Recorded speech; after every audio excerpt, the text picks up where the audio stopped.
हर खबर पर होगी आपकी पकड़। डाउनलोड कीजिए ABP live app.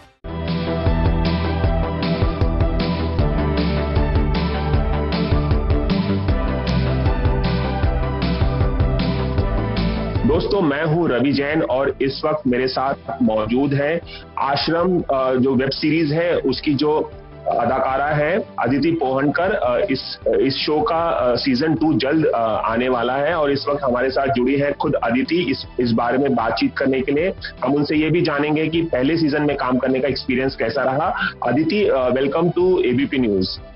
Thank you so much Ravi, thank you. Aditi, मैंने आपका इंटरव्यू किया था शी के दौरान, जो नेटफ्लिक्स पे सीरीज आई थी, आप उसमें प्रमुख भूमिका में थी। काफी लंबी हमारी बातचीत हुई थी। उस रोल के लिए आपकी काफी तारीफ हुई।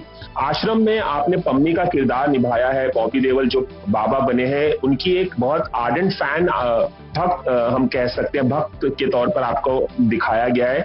आप इसमें एक कुश्ती प्लेयर के रोल में है एक्चुअली, जो भक्त बन जाती है। मैं सबसे पहले यही जानना चाहूंगा कि कुश्ती प्लेयर का जो किरदार निभाना कितना चैलेंजिंग था आपके लिए, किस तरह की फिजिकल आपने तैयारी की इसके लिए, और तमाम सवाल पूछूंगा, लेकिन पहले ये जानना चाहूंगा। आपने बहुत सही सवाल पूछा है, क्योंकि ये सबसे मुश्किल पार्ट ये था जब मुझे प्रकाश सर ने कहा था कि ये लड़की रेसलर है। तो मैंने कहा था ओके, दैट्स एक्साइटिंग, क्योंकि मैं एक एथलीट रह चुकी हूँ। तो मुझे मजा आता है नए नए स्पोर्ट्स को सीखने में, क्योंकि रेसलिंग महाराष्ट्र में बहुत ही कम लोग करते हैं अगर आप देखेंगे तो। मतलब एथलेटिक्स में लोग काफी है, बैडमिंटन में है, टेनिस में है, पर रेसलिंग का जो भाग है वो यूपी हरियाणा साइड में ज्यादा पॉपुलर है। तो मेरे लिए काफी चैलेंजिंग था, क्योंकि मेरे लिए यहाँ पे कहीं प्रैक्टिस करना थोड़ा मुश्किल हो गया था because of the shoot dates and everything else. और फिर जब हम वहाँ गए, मैंने देखा गोंडा में नंदिनी कॉलेज जो है वहाँ पे इतना बड़ा, मतलब भव्य, जैसे बोलते हैं ना, vast expense of wrestlers as well as the wrestling mats and the entire the necessities which are there for any athlete or a wrestler to work out was present there. तो जब मैंने देखा उसको, मैंने कहा यार ये मुझसे कैसे होगा, बिकॉज मैंने ट्रेनिंग तो कर ली थी बाकी की, जो मुझे एक एथलीट के तौर पे करनी थी, वो मैंने 3 महीने अपनी ट्रेनिंग कर ली थी। पर उसके बाद जो एक टेक्निक होता है वो कहाँ से मैं सीखूंगी। मतलब मेरे पास 4 ही दिन थे सीखने के लिए, और उसमें शूटिंग भी बीच में चल रही थी, और बाकी का जो एक शूटिंग का स्ट्रेस होता है वो भी था। सो जैसे जैसे मुझे मौका मिलता था मैं वहाँ भाग जाती थी। जब भी हम वहाँ पे कॉलेज में शूट कर रहे थे, मैं वहाँ पे जाके उनको बस ऑब्जर्व करती थी, because if you observe it also, half your job is done there, because I think that as an athlete you need to just because I didn't have the exact time to prepare, obviously to look like a complete wrestler at that point of time, जो मुझे लगा मेरे हिसाब से मैं और मैं गलत थी, क्योंकि सर हमेशा सही होते हैं। प्रकाश सर, उन्होंने मुझसे कहा था तुम टेंशन मत लो, हम थोड़ी ना आपको कम दिखाएंगे यार, कुछ ऑब्वियसली मेरी सीरीज है, ऐसा तो होगा नहीं।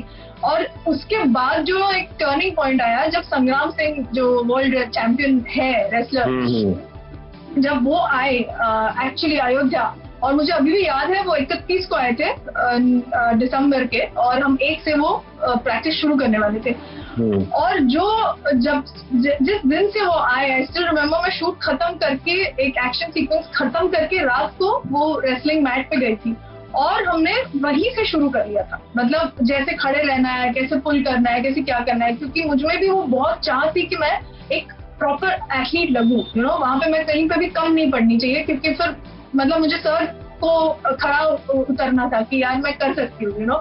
तो प्रकाश सर को मुझे एक तरीके से प्रूव करना था, और उन्होंने मुझे जो ट्रेनिंग दी, हम खाने के बाद हम सुबह उठ करके, मतलब जो भी, और बहुत से मैंने वीडियोस देखे रेसलिंग के, ये दाव वो दाव, एक धोबी पछाड़ करके एक दाव है, फिर फिसले करके एक दाव है, वो सब हमने, मतलब उन्होंने मुझे जैसे कि बच्चे के प्रिपेयर करते हैं बच्चों को, वैसे उन्होंने मुझे एग्जैक्टली प्रिपेयर कर दिया, और 4 दिन में आई वाज रेडी।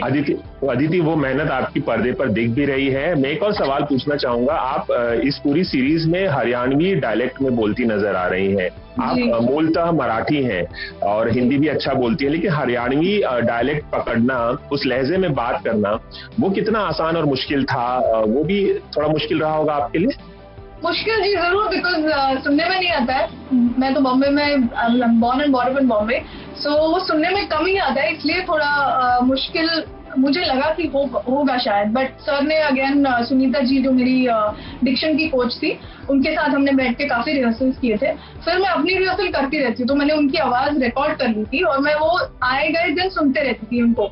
जो डायलॉग्स थे मैंने उनकी डायलेक्ट में उसे ये मतलब रिकॉर्ड करके उसे मैं बार बार सुनती थी, क्योंकि फोनेटिक्स का वही होता है, अगर आप बार बार उसे रिपीट करो तो वो तुम्हें उतर जाता है एक पॉइंट के बाद। एंड सर हैड थिंक कि वो एकदम हरियाणवी नहीं होनी चाहिए, इट हैज टू बी थोड़ा पंजाबी एंड हरियाणा का थोड़ा टच होना चाहिए ताकि सबको वो क्लियरली समझ में आए। So I hope if it's because accent करना मुझे बहुत पसंद है। मूवी में भी मैंने मराठी एक्सेंट किया तो जो कि मैं सुन चुकी हूँ ऑफकोर्स, बट इसमें एक चैलेंज अलग था, तो मैंने काफी इस पर मेहनत तो बहुत की है। हाँ, शी में भी हमने देखा था कि आप जब हिंदी में बात करती हैं एक हवलदार के तौर पर, तो मराठी लहजे में हिंदी बोलने की कोशिश करती हैं, क्योंकि ज्यादातर मराठी लोग इसी तरह से हिंदी बोलते हैं। तो हमने देखा था उसमें भी आपकी मेहनत काफी झलक रही थी। एक और सवाल मैं पूछना चाहूंगा कि आप स्पोर्ट्स बैकग्राउंड से बिलोंग करते हैं, जैसे कि आपने भी बताया, आपके पिता भी शायद फॉर्मर मैराथन रनर रहे हैं, मम्मी नेशनल हॉकी प्लेयर रही हैं, मतलब स्पोर्ट्स आपके ब्लड में है। जी या मतलब बच्चों का जब भी बहुत एनर्जी बर्स्ट होता है ना तो डाल देते हैं ना स्टेडियम में, वैसे वाला सीन हुआ था मेरे साथ भी। तो मेरे डैड रह चुके थे एथलीट, तो उन्होंने कहा कि तुम समर वेकेशन में अपना टाइम बर्बाद करती हो, उससे अच्छा जाओ और स्टेडियम में तुम जाके अपना ये करो। तो मैंने बैडमिंटन से शुरुआत की थी, फिर मैंने रनिंग में काफी टाइम मैंने रनिंग में प्रैक्टिस की और महाराष्ट्र में मैं फर्स्ट तभी आई थी first time. So it is very exciting. Aditi, love sex और धोखा आपकी पहली फिल्म थी, 2010 में आई थी, दिबाकर बैनर्जी की बहुत चर्चित फिल्म थी। ये मैं जानना चाहूंगा, ये ट्रांसफॉर्मेशन कैसे हुआ? आपने नाटकों में भी काम किया है, स्टेज प्लेस सत्यजीत दुबे के साथ, मकरंद देशपांडे के साथ, ये एक्टिंग में ट्रांसफॉर्मेशन कैसे हुआ आपका स्पोर्ट्स पर्सन से as an actor? Well, Love Sex Dhokha actually मेरी फर्स्ट फिल्म नहीं थी, मेरी फर्स्ट फिल्म लयभारी थी। तो तब मैं एक नाटक करी थी जब निशिकांत सर ने मुझे वो नाटक में देखा था और मुझे लयभारी मिली थी, क्योंकि उसके पहले मैं जस्ट ट्राई कर रही थी कि मैं ये करूँ या ना करूँ, क्योंकि वो वो एक दौर होता है जब तुम स्कूल में हो, फिर तुम सोच रहे हो यार एक्टिंग करनी चाहिए या नहीं करनी चाहिए, और सब फैमिली मेंबर्स आ जाते हैं और तुम्हारा डिसीजन ले लेते हैं कि यार ये मत करना, ये करो, MBA करो, ऐसे करो वैसे करो। Specially Maharashtrian family is pretty much the focus is given to academics a lot. तो उस दौर वो हुआ और फिर मैंने एक डिसीजन ले लिया, यार मैं थोड़ी दिन तो एटलीस्ट ट्राई करूंगी। तो मैंने मेरे डैड से कह दिया था, क्योंकि और वो समझ गए, क्योंकि वो खुद थिएटर करते थे, मेरी ग्रैंडमदर थिएटर करती थी सिंधु पोहनकर, तो और मेरे काका भी जो है वो पंडित अजय पोहनकर जी है। तो एक माहौल तो था घर पे, मतलब म्यूजिक का, डांस का, इसका ये माहौल तो था, और उसमें पेनिट्रेट करके एक्टिंग में कैसे घुसना है ये मैंने थोड़ा मुझे मुश्किल लगा था उस समय पे। और फिर बस मैंने जब मुझे लयभारी मिली उसके बाद मैंने कभी मुड़ के पीछे नहीं देखा। फिर that was my first step forward. आपके अंकल अजय पोहनकर भी बहुत नामचीन क्लासिकल वोकलिस्ट हैं, संगीत में कितना रुझान है, मैं आपसे जानना चाहूंगा। है तो बहुत, पर रियाज करना पड़ता है, और अगर काका ये देखेंगे तो मुझे डांटेंगे क्योंकि मैं रियाज नहीं कर रही हूँ, क्योंकि मुझे टाइम नहीं मिल रहा है काफी समय से। सो यस, मैं मेरे काकू से जरूर सीखती हूँ, अंजलि पोहनकर जो मेरी गुरु है उनसे मैं सीखती हूँ, और चल रहा है, मतलब सब साथ ही चल रहा है। अदिति, इस सीरीज में आश्रम में आपने बॉबी देओल के साथ काम किया है और बहुत सारे सीन्स आपके बॉबी देओल के साथ हैं। आप दो मेन प्रोटैगनिस्ट हैं इस सीरीज में, बॉबी देओल और आप दोनों के इर्द गिर्द ये कहानी घूमती है। बॉबी देओल के साथ काम करना कैसा एक्सपीरियंस था? क्या कुछ खास आप शेयर कर पाएंगी जब आप बॉबी देओल के साथ काम कर रही थी? कुछ खास बातें आप शेयर कर पाएंगी उनके बारे में शूटिंग के दौरान की? वेल ऑनेस्टली, जब मुझे कहा गया था कि बॉबी सर प्ले कर रहे हैं, मुझे यकीन ही नहीं हुआ, क्योंकि मुझे ऐसे लगा यार चोरी चोरी खट्टू बाबा, it's like very difficult to imagine such a charming guy who's been there in the industry for so long, and he's playing the Baba, because मेरे दिमाग में कुछ था नहीं स्क्रिप्ट को लेके, क्योंकि मेरा पार्ट मुझे दिया गया था। तो जब ये हमारी पहली मुलाकात हुई तब मुझे अभी भी याद है, मैंने सर से कहा था सर मेरी रिहर्सल हो पाएगी क्या एक बार सर से प्लीज। तो वो टाइम थोड़ा मैच नहीं हुआ and we could not rehearse, but उसके बाद मैंने एक दो बार ट्राई किया and he is such a easy actor to work with. I think that I don't know what I will be 20 years later in the industry, but you know, he seems like he's doing this.